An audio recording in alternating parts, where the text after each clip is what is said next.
ሰላም ጤና ይስጥልኝ እንዴት ናችሁ? ለዚህ ቻናል አዲስ ከሆናችሁ ሰብስክራይብ በማድረግ ቤተሰቦች እንድትሆኑ ኮድ ጋብዛለሁ። ቪዲዮ ላይክ በማድረግ ጀምሩት። እንዲሁም ቪዲዮውን አይታችሁ ስትጨርሱ የእናንተን ሐሳብ አስተያየት ኮሜንት ላይ ያስቀምጡልኝ።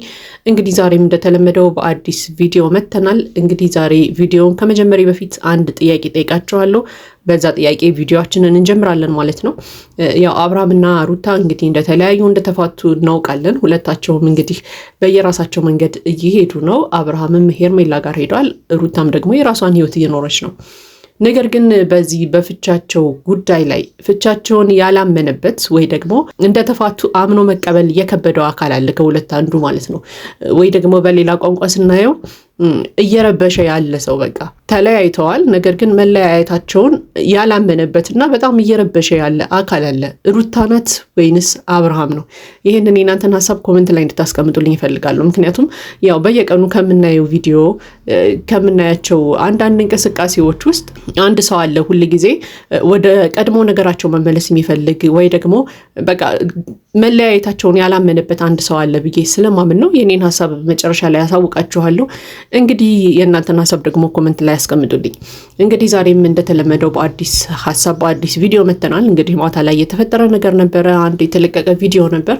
ያው ሜሪና ዳኒ እንግዲህ ተመልሰው ሩታ ጋር ሄደዋል ማለት ነው። ያው ሩታ ጋር እንግዲህ ሰላም አውርደዋል። ባለፈው ዳኒ ጋርም እንደታረቁ እናስታውሳለን። ነገር ግን ይሄ ነገር ባይሆን ሁላችንም ምኞታችን ነበር። ምክንያቱም ብዙ ጊዜ አይታችሁ ከሆነ ዳኒና ሜሪ ሲኖሩ በቃ ውጥንቅጦ የሚወጣ ነገር አለ። የተረጋጋ ነገር እንኳን ቢሆን ድፍርስርስ ይላል። በቃ የተረጋጋው ነገር በሙሉ ነው ምስቅልቅል የሚለውና ትንሽ ሩታ ከነሱ ጎን ብትርቅ የሁላችንም ምኞት ነበረ። ባለፈውም እንግዲህ ከቤቷ እንዳባረረቻቸው እናስታውሳለን። ያ ነገር እንግዲህ በጣም ጥሩ ነበረ እውነት ለመናገር ለሩታ ሕይወት ማለት ነው። ምክንያቱም ራሷ በራሷ የራሷን ውሳኔ እንድትወስን ያግዛታል ብለን ስለምናስብ ማለት ነው።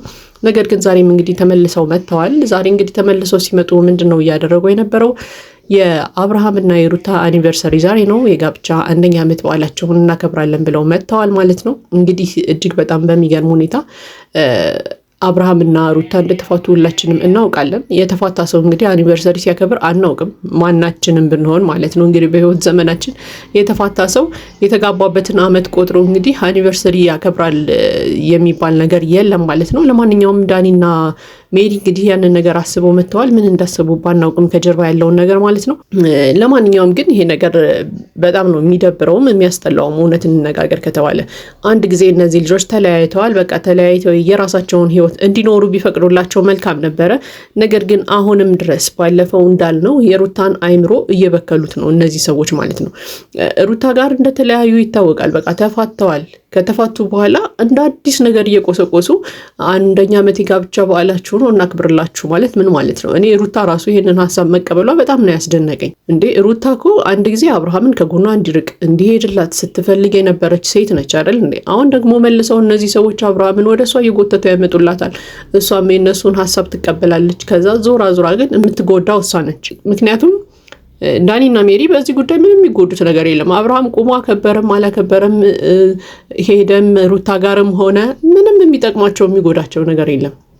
ነገር ግን አብርሃም ባለው ስሜት እየተጎዳች ያለችው ሩታ ነች ሁል ጊዜ ማለት ነው። አብርሃም ለእሷ በሚያሳያት ፊት መጎዳቷ አይቀርም። በቃ የሆነ ነገር ስትለው አልፈልግም ታይ ምናምን ሲላት ሩታ እየተጎዳች እንደምትሄድ ሁላችንም እናውቃለን።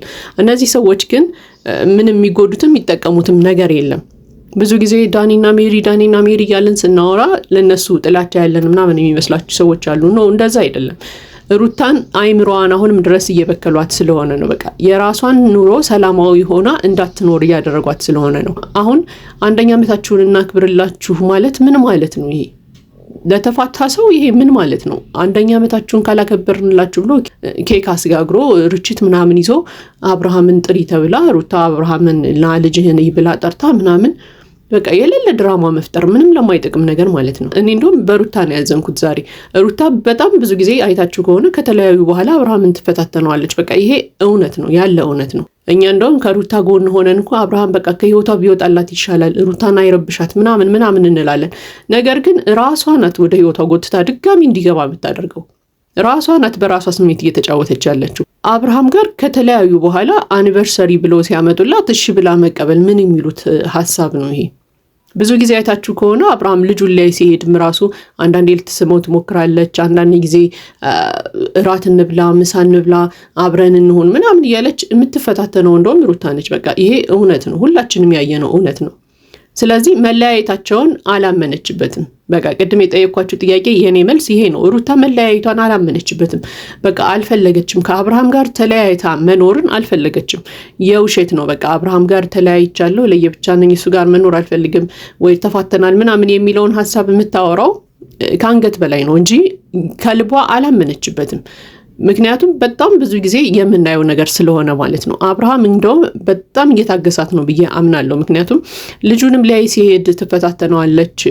አሁንም ደግሞ አኒቨርሰሪ ብለው ሲያመጡላት እሺ ብላ ተቀብላለች ምናምን። ከዚያም አልፎ ተርፎ በጣም የገረመኝ አብርሃም መጥቶ አልፈልግም ምናምን ብሎ ከሄደ በኋላ በጣም ስትናደድ ነበረ። ራሱን እንደምንድን ነው የሚያስበው ምናምን እያለች እንዴ አንቺ ጋር እኮ ተለያይቷል። ቆሞ 1ኛ ዓመት 2ኛ ዓመት እያለ በዓል ሊያከብር አይችልም።